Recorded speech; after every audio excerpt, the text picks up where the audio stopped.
أعوذ بالله السميع العليم من الشيطان الرجيم بسم الله الرحمن الرحيم الحمد لله رب العالمين والعاقبة للمتقين ولا عدوان إلا للظالمين والصلاة والسلام على عبده ورسوله محمد وعلى آله وصحبه ومن اتبعهم بإحسان إلى يوم الدين. Të dashur dhe të nderuar vëllezër të pranishëm në këtë xhami, vazhdojmë me mësimet dhe porositë që marrim nga libri Riyadus Salihin i Imam Nevaviut rahimullahu taala, i cili në këtë libër ka përmbledhur ajete nga Kurani fisnik dhe hadithet e pejgamberit sallallahu alaihi wasallam, me të cilat janë ndriçon besimtarit rrugën drejt Allahut subhanahu wa taala. Edhe sot vazhdojmë me hadithin 654 më radhë që nga fillimi i librit, hadithi i dytë në këtë kapitulli i cili flet për obligimet e pushtetarit ndaj popullit që e qeveris. Thot pejgamberi sallallahu alaihi wasallam, thot Imam Nevaviu rahimullahu taala, wa an Abi Ya'la Maqil ibn Yasar radiyallahu anhu قال سمعت رسول الله صلى الله عليه وسلم يقول ما من عبد يسترعيه الله رعية يموت يوم يموت وهو غاش لرعيته إلا حرم الله عليه الجنة متفق عليه. وفي رواية لبخاري فلم يحطها بنصحه لم يجد رائحة الجنة. وفي رواية لمسلم ما من أمير يلي أمور المسلمين ثم لا يجهد لهم وينصح لهم إلا لم يدخل معهم الجنة. Thot Imam Nevaviu rahimullahu taala, në rëfen Abu Ya'la Maqil ibn Yasar radiyallahu anhu, i cili thot kam dëgjuar pejgamberin sallallahu alaihi wasallam duke thonë, secilit rob që Allahu i jep pushtet ndaj një pjesë të popullatës, e vdes ditën që vdes, duke e tradhtuar këtë popullat, duke e mashtruar atë, sigurisht se ati ka me abo Allahu haram gjennetin. Transmeton Buhariu dhe Muslimi. Në transmetimin tjetër të Imam Buhariu qëndron, e nuk e rrethakon me këshillën e tij, ai njeri nuk ka për të nuhat aromën e xhenetit. Në transmetimin tjetër të Imam Muslimi qëndron, secilit pushtetar, emir, i cili merr përsipër punët e muslimanëve, e pastaj nuk përpiqet për to, e nuk i këshillon ata, nuk ka me hinë xhenet me ta. Ky hadith, i cili na ka marrë neve gjatë kohë në shqarimin e tij, na ka marrë ka shko për shkak se ky hadith flet për një prej problemeve më të mëdha që i ka ummeti islam sot. Raportin mes pushtetarëve dhe besimtarëve. Në botën islame në përgjithësi dhe në botë gjithashtu edhe më në përgjithësi. Sikurse ata që kanë marrë përsipër qeverisjen e popujve musliman, të qeverisin popujt e tyre me atë që i mëson Allahu i madhreshëm në Kur'an dhe atë që i mëson pejgamberi sallallahu alaihi wasallam në hadithet e tija, sigurisht se gjendja e ummetit islam do ishte shumë më mirë se kjo gjendje në cilën jemi na. Pse kjo? Sepse të marrësh përsipër pushtetin të na kuptohet si privilegj, si përparësi, si mundësi e artë për të pasuru. Mirë për realisht, të marrësh përsipër pushtet, do thot të marrësh përsipër përgjegjësi. E përgjegjësia ka shi njerëzve është e rëndë edhe vështirë, po manipulohet. Dalin pushtetarët e marrin pushtetin, bëjnë çka bëjnë në fund, japin një lloj përgjigje dilemave, akuzave që u bën. Ama këta njerëz nuk kanë mundësi me manipulu ditën kur dalin para Allahut xhelal. Aty llogaria ka me qenë e vështirë dhe kanë me kuptu se pushteti nuk është aftësi për të mashtru, aftësi për të manipulu, aftësi për të lujt me ndjenja dhe emocionet e njerëzve dhe nevojat e tyre. Por është një përgjegjësi shumë e madhe ku një pushtetar për çdo qytetar të shtetit që ka qeveris ka me dhonë llogari. Jo vetëm kaq. Ka me dhonë llogari edhe për çdo kafsh që ka jetuar në shtetin e tij dhe ka pas probleme dhe vështirësi. Për çdo krijesë që ka frimu dhe ka jetu në atë copë vendi ku ai ka sundu, ka me dhonë llogari. Andaj, për shkak të përgjegjësisë së madhe, Allahu Dhu Xhelal çka thot në Kur'an? Në surën Ahzab, ajeti 72, thot kështu: Inna aradna al-amanata 'ala as-samawati wal-ardi wal-jibal, fa abayna an yahmilnaha wa ashfaqna minha wa hamalaha al-insan. Amanetin fen ja ofruam qieve, tokës edhe kodrave. Kush po e merr për juve? Qielli i madh pa kufi. I madh me kufi, po do të thonë shumë i madh. I themi pa kufi, do thot simbolikisht, po ndryshe ka kufi. Toka nuk është sa qielli i madh, po shumë e madhe. Edhe kodrat janë të mëdha dhe të forta. Bjeshkatarët i din këtë punë më mirë. Edhe qiet shumë të mëdha, edhe toka shumë e madhe, edhe kodrat e mëdha ju ofrua amaneti i fesë. Ato e refuzuan, pse? Nga paaftësia për ta marrë përsipër këtë amanet. Edhe këtu na jep me kuptu ky ajet se kanë herë objektet materiale dalin më inteligjente se vetë njeriu. Megjithëse njeriu është krijesa më inteligjente që ekziston.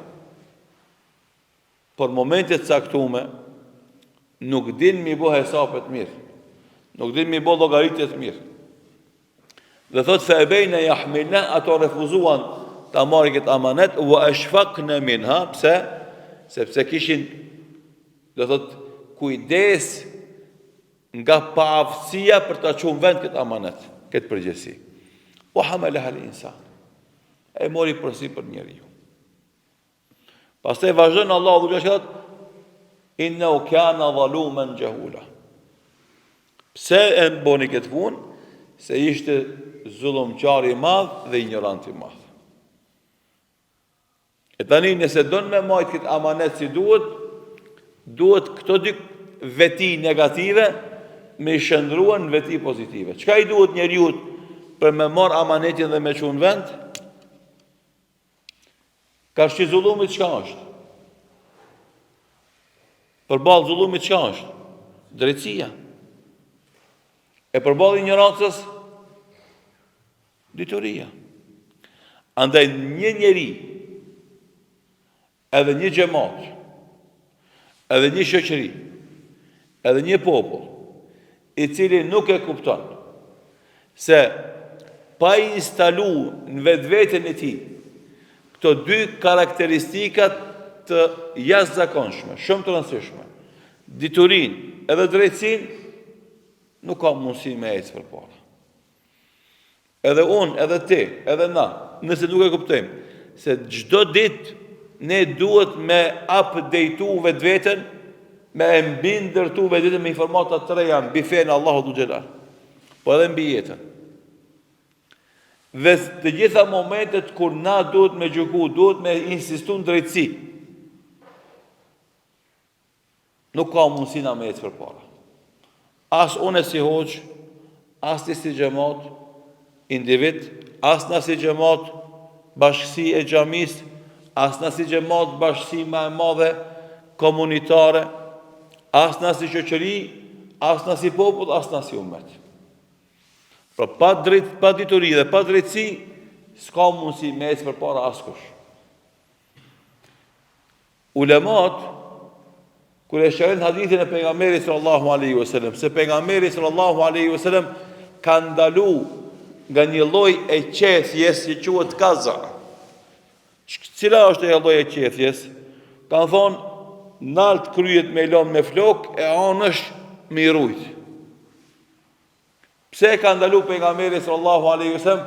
Ka thonë se pse i bëhet pa drejtësi kokës. Para mendo, me kimet e flokës. Me hek qel rreth e përçark e nalt me lom flok. Thënë ulemat, e ka ndalu pejgamberi sallallahu alaihi wasallam sepse me këtë veprim bën pa drejtësi në kokën tonë. Do të detale që na për shembull na duken shumë të emta dhe të parëndësishme dhe pa vlerë. Mirë po Islami e kërkon drejtësinë teme me ty.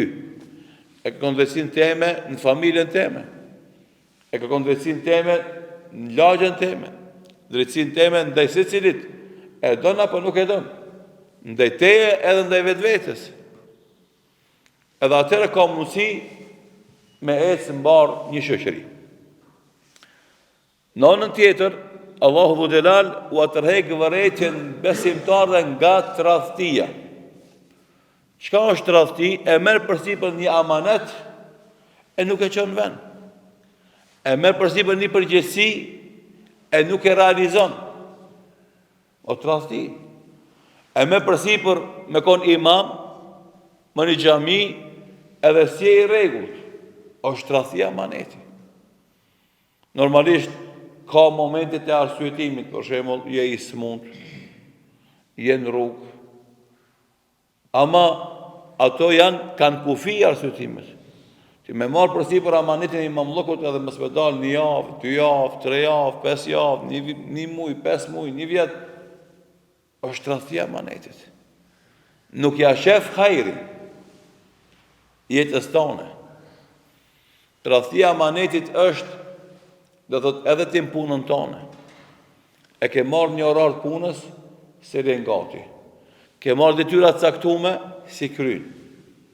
Është tradhtia amanetit. E mos flasim domodin për ata që kanë pushtet edhe përgjegjësi edhe më të mëdha. Në surën Anfal ajeti 28, Allahu do të thotë kështu: Ya ayyuhalladhina amanu la takhunu Allaha wa takhunu Allaha war rasula wa takhunu amanatikum wa antum ta'lamun. O ju besimtar, mos e tradhtoni Allahun, e pejgamberin, e mos i tradhtoni amanetet tuaja tu e ditë. Une edhe te kena marrëveshje me Allahun Dhu Xhelal. Edhe përmbaju kësaj marrëveshjes me Zotin Dhu Xhelal, mos e tradhto. Unë edhe te kena marrëveshje me pejgamberin sallallahu alaihi wasallam. Përmbaju kësaj marrëveshjes mos e tradhto. Ke marrë përsipër amanetin dhe përgjegjësi, qoftë nivel të pushtetit, qoftë nivel të fesë, qoftë nivel të administrimit, për shembull edhe këshilltarët e xhamiave. Kur të marrin përsipër pozitën e këshilltarit, nuk është vetëm emër edhe numër, por është përgjegjësi reale. Dihet që ka obligim me mirëmbajt xhamin, kur është ftoft me më ngroft, kur është nxehtë me bë freskët, me pas vend ku merret abdes, me pas vend ku prishet abdesi, me organizue, do thot kushtet materiale konkrete, mi pas besimtar që vinë xhami të rregullta, edhe të mira. Po edhe imami, edhe hatibi, edhe mualimi njëjtë. Do thot kanë amanet përsipër. Edhe duhet me pas frikë prej Allahut. Pastaj puna e këshillit, pastaj puna e bashkisë islame kështu me radhë. Andaj Allahu Dhu Xhelal ndërtohet mu, edhe ty, edhe neve, edhe krejtve, ja ju ledhina aminu, o ju besimtar, la takhunu Allaha war rasula, mos e tradhtoni Allahun, e as pejgamberin e tij, o takhunu amanatikum, as mos e tradhtoni amanetit tuaj, tu e ditë. Se çka bën pa dije, të falet gabimi i bërë pa dije, nuk të falet pa dije. Nëse bën një gabim pa dituri, të falet gabimi, ama nuk të falet përgjegjësia e ignorancës. E këtë nuk dojnë me kuptu xhamati. Andaj kur i themi në vllazime, hajde vllazim në ders, hajde në mësime, se s'ki drejt me kon ignorant si fetar. Duhesh me ditë fenë Allahut, duhesh me mësu rregullat e Islamit. Se nëse ki diturim mbi një çështje që ka të bën me ty dhe është përgjegjësia jotja, ti ke me dhënë llogari për ignorancën tonë para Allahut. E pastaj, domethënë, edhe për veprimet tuaja që i bën matutje. Andaj ulemat, tu e pas parasysh këto dy ajete kuranore, kanë thonë se përgjegjësit, detyrat që i merr njeriu, do thot i bën obligime që ai duhet me i kry, dhe janë detyra për të cilat duhet me dhënë llogari me konkretizim të veprimit. Duhet me ditë se çka është detyra jeme, edhe me dhënë llogari konkrete për ato detyra që i bëj unë. Normalisht, se njeriu fillon me përgjegjësinë ndaj vetes së vet. Edhe kjo është veç kështu ka mundësi na me ndryshu gjendjen. Sepse unë me ty muj me të mashtru, ti mundesh me më mashtru. Ama unë vetën teme e di shumë mirë. Edhe andaj llogaria e parë ti e bën me veten tonë. Ti jep llogari vetes tonë fillimisht, ti e din mirë. A kisha arsye sot mos më marr sabah, as kisha arsye. A kisha arsye sot mos më dal drejt, as kisha, ti e din. Edhe para se me u ballafaqu me xhamatin, me këshillin e xhamis, ti me veten tonë ballafaqu. Kjo është e para. E dyta, para njerëzve, po më e madhe se kjo është para Allahut xhelal. Shifte, të nivelet e llogaridhënies. E para i jep llogari vetes. E dyta i jep njerëzve që kanë dhënë këtë amanet. A më e madhe se kjo është llogaria para Allahut xhelal, atëherë mendoja shumë mirë se a do mush me ik kësaj llogarie. A do kesh përgjigje sakt para kësaj llogarie. A do kesh fuqi dhe mundësi me manovru, me bo lajka, momenti kur delti para Allahut me dhënë llogari. Thënë ulemat, prej parimeve të cilat i ka konfirmuar Islami, është interesant kjo punë, se përgjegjësinë e mban vetëm ai që ka marrë përsipër përgjegjësi. S'majnë antar tjerë të familjes së tij. Ti je imam, ti ke përgjegjësi, mos më të thënë familja jote. Ti je kryetar, ti ke përgjegjësi, se më të thënë familja jote. Dhe askush nuk jep llogari për tjetrin. Edhe kjo është parim kuranor. Wa an la taziru wazitun wizra ukhra. Askush nuk jep llogari për barën e tjetrit. Wa an laysa lil insani illa ma sa, dhe se njeriu të ka vetëm ajo që ka fitu me durët e veta, ka punu me durët e veta. Përpara, në kohën e ligjeve greke, Greqisë së lashtë, ka qenë domethënë ligj që kush bën krim, dënohet ai që bën krim edhe gjithë familja e tij, sidomos për krimet e mëdha. Për tradhti të mëdha kombëtare. Nuk vritet vetëm ai që ka bërë tradhti, por këtë familja e tij shfaroset. Dhe normalisht kjo është padrejti. Çfarë faji ka gruaja e tij, çfarë faji ka djali i tij, çfarë faji ka baba i tij, që të shfaroset për shkak një gabimit të madh që ka bërë një antar i familjes tij. Edhe vjen Islami edhe e rregullon këtë punë në bazë të drejtësisë, në bazë të parimit që përmendëm wala taziru waziratun wizra ukhra. Askush nuk e bart barrën e tjetrit. Por jep se si llogari për veten e veta. Andaj edhe mbajtësi, pushtetari, edhe popullata janë dy duar të cilat sipas këndvështrimit islam bashkëpunojnë njëra me tjetrën për të mirën e shoqërisë, për të mirën e popullit, për të mirën e vendit, dhe kujdesen që të arrijnë maksimumin e të mirave që kanë mundësi.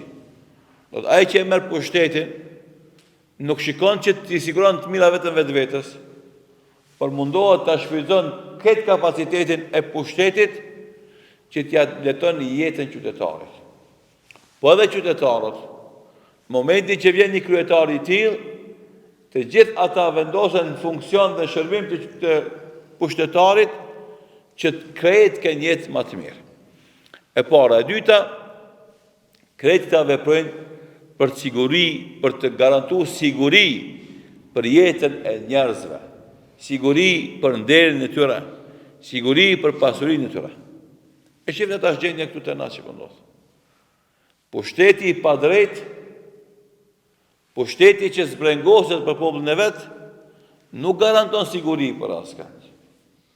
Se dalin njerëzit përballë stacionit policor edhe vrasin. Përballë për stacionit policor edhe vrasin. Domthon nuk ka garancë për siguri. Askush i garanton siguri. Megjithse ka institucione për garantu siguri, i është policia, janë shërbimet e ndryshme të inteligjencës, këtë për garantu sigurinë e qytetarit. Realisht po ndodh vrasje pas vrasje, kidnapim pas kidnapimi, dhe këtë kjo tregon se s'ka garancë për siguri. Askush nuk garanton se kanë pas siguri. Edhe përgjegjësia e sigurisë është e pushtetit. Pse ndodh kjo? Pse s'ka drejtësi? Sikur të kishte drejtësi, e sikur të secili që bënte krim dënohej me merit, atë normalisht shoqëria do ishte e sigurt edhe do ishte rahat. Garancë për nderin e njerëzve, garancë për pasurinë e tyre. Sa malverzime ekonomike ndodhin, hile, mashtrime. Plot janë gjykatat me lamër. Edhe si kur të gjykojë me drejtësi e ta merrnin hakun njerëzit, atëherë do paksojë krimi ekonomik. Mashtrime që bëhen mes njerëzve. Ama ai që mashtron shpëton. Ai që mashtrohet e han. Fatkeqësisht kështu ndodh, edhe njerëzit e humbin besimin në fuqinë e pushtetit për sjellë drejtësi, edhe pastaj secili e merr drejtësinë në dorën e vet. Edhe nis një bela për një shumë caktuar të parave, që është shumë e vogël, e përfundon me vrasje. E bëhet problem edhe më i madh. Pse? Se nuk funksionon drejtësia. Edhe për këtë shkak, do të thotë unë edhe ti e krejt na, nëse jemi musliman si duhet, nëse jemi të sinqert, duhet me luftu me çdo kusht me sjell pushtetet të drejta në vendet tona. S'është mësi çfarë ngjyre kanë ato. A i kemi afër, a i kemi larg. Sjellim pushtetet të drejta. Edhe analizat mos jenë subjektive, mos jenë në prizmën e interesit personal, ose pëlqimeve personale. Po dash nga vetja jote, e qikosh gjërat nga nalt, edhe gjykosh me paanshmëri se cila është opcioni më i mirë, më i shëndetshëm për vendin tanë. Edhe normalisht në mungesë të opcionit të pastër, të kullum, që fatkeqësisht në këto kohra është shumë vështirë me gjetë opcion tamam si duhet pastër edhe sakt, atëherë e merr peshoren e artarit edhe fillon me peshue me grimca dhe miligrama, mes dy të këqijave me zgjedh të keqen më të vogël edhe mes dy të mirave me zgjedh të mirën më të madhe. Me analiza të mirëfillta dhe të sinqerta normalisht.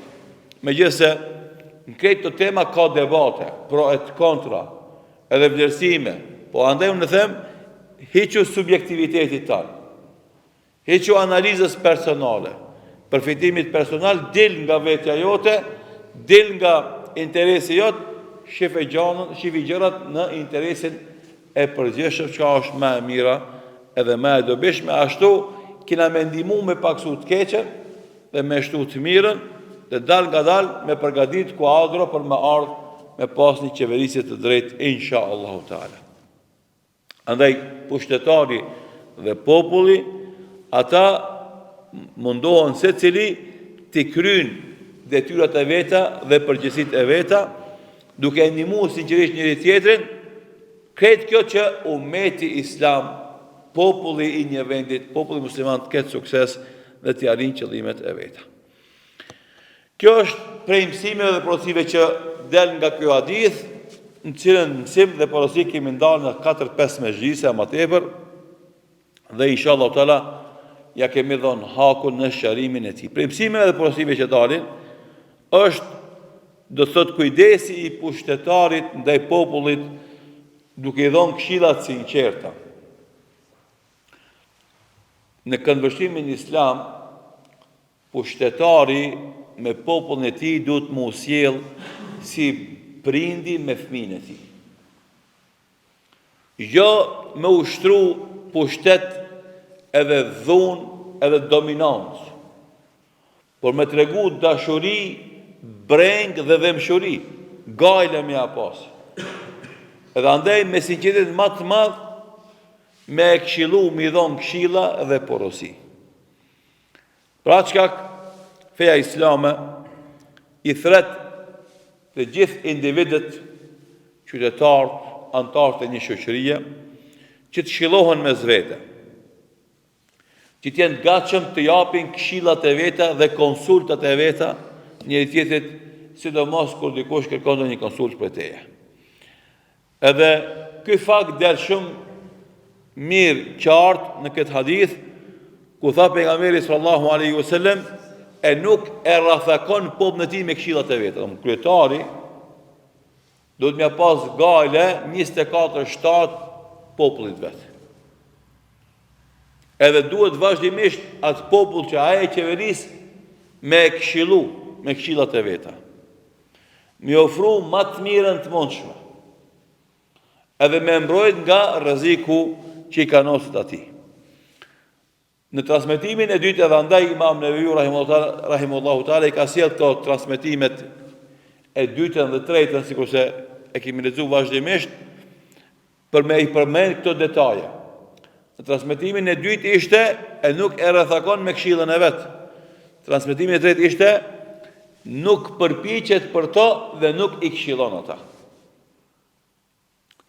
Do thotë ti kur ti je në pushtet je nalt, edhe i shef punë nga nalt, edhe ma larg, po edhe ma thellë. Edhe për shkak se ki institucionet që të informojnë, të ki pamjen më të kristalizume, më të qartë. Edhe ti e ki përgjegjësinë e hartimit të strategjive zhvillimore për popullin tanë. Ti duhesh me ditë se ka është shku ujë, edhe çka duhesh me ndërmarr ti për me shvizu atë ujë e me bë dobishëm për ty dhe për vendin dhe popullin tanë. E mos m'ja lë këtë punë popullit vetë me i menaxhu. Andaj pushteti është i ndamë në ministri të caktuara, a janë 20 ministri, a janë 25, a janë 18, a janë 30 ministri, çdo qeveri i ndan ministrit sipas plan programit të tij. Ama ministrit nuk janë thjesht mekanizma për zbatu vetëm plane, po ata duhet me pas parasysh e para, do thot ka shkojnë situatat e botës, trendet, ndikimet kulturore, pastaj do thot identiteti fetar, kombëtar, kulturor i vendit, i shtetit. Edhe në bazë të saj na duhet me hartu strategjitë tona zhvillimore. Ministria e Arsimit për shembull. Në çfarë niveli është arsimi? Ku duhet me mri në arsimi? Cilat janë defektet konkrete në arsim? Jo me sjell ligje të përgjithshme, se ato nuk i zgjedhin problemet. Jo me dhënë deklarata generale, por na kena problem me konkretizimin e gabimeve, defekteve dhe zgjidhjeve konkrete për ato defekte. Çfarë vlere ka Ministria e Arsimit në një qeveri? Tregon çfarë shteti është ai. Sepse fillimi edhe mbarimi I zhvillimit një shoqërie është arsimi, është edukimi. Nëse Ministria e Arsimit është ministri e parëndësishme një qeveri, atë s'ka me pas zhvillim në shtet.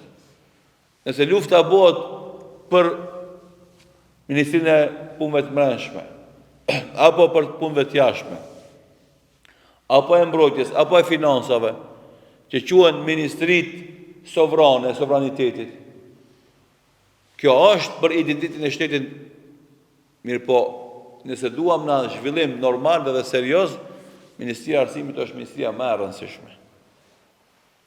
Aty edukohet brezi I arshëm. Aty përcaktohet qëllimi ku ka membrinja I shtet. Nëse normalisht kemi zhvillim normal, ama ti ke një qeveri me planet e veta, bie nga pushteti një parti politike vjet tjetra, ajo bën politikat e veta të ndryshme për këtyre të parave, edhe kështu shkon rrëmuj, lam shpunt. Edhe për këtë shkak tash 30 vjet nuk ka zhvillime pozitive. Në asnjë segment, veç shkojmë të ra, rezultati suksesit të ra. Edhe ajo infrastrukturë që ka e përshtatshme pushtetin e kaluam tani mos mjafton, është amortizu. Këtë planet për zëvendësimin e asaj infrastrukture qalojnë, shkojnë kadal. Na shkoj jeta të pritme, u rregullu kjo ajo rrugë, edhe fund kur gjës po përfundon. Njëjtë puna arsimit, shkon të ra kualiteti I arsimit, standardi I jetës, ekonomia. Megjithëse ne jemi shtete që shumë pak harxojmë Ministrinë e Mbrojtjes, që është për ministrive ku shtetet e mëdha investojnë shumë parë.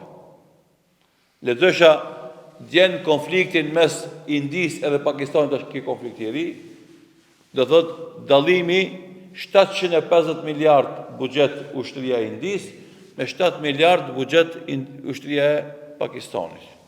Normalisht edhe numri I banorëve është dallim, 1.4 miliard India me 252 milion Pakistani.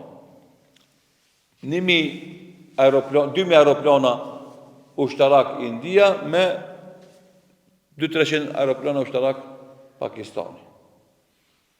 Investimi në ushtri tregon fuqinë tonë gjeopolitike. Shtetet tona janë të vogla, s'kan investime kapitale në ushtri, s'kan investime kapitale në polici, sepse fatmirësisht nuk ka trazira të mëdha dhe nuk ka rreziqe që kanosen nga jashtë, e tash ti mos me pas parë me investu në arsim. Edhe në infrastrukturë. Atë kjo tregon se nuk ka fuqi, domethënë politike ose profesionale e cila ka mundësi me çu përpara një shtet. Koha që kishim disponim në mbaroj, na inshallah taala këtu ndalemi, vazhdojmë desën e ardhshme aty ku kemi lënë, duke lutur Allahun e Madhëshëm në ditë të dobishme dhe vepra të mira, në sinqeritet në fjalë dhe vepra, dhe ashtu si ne ka bashkuar në këtë xhami për të mësuar këto hadithe të pejgamberit sallallahu alaihi wasallam.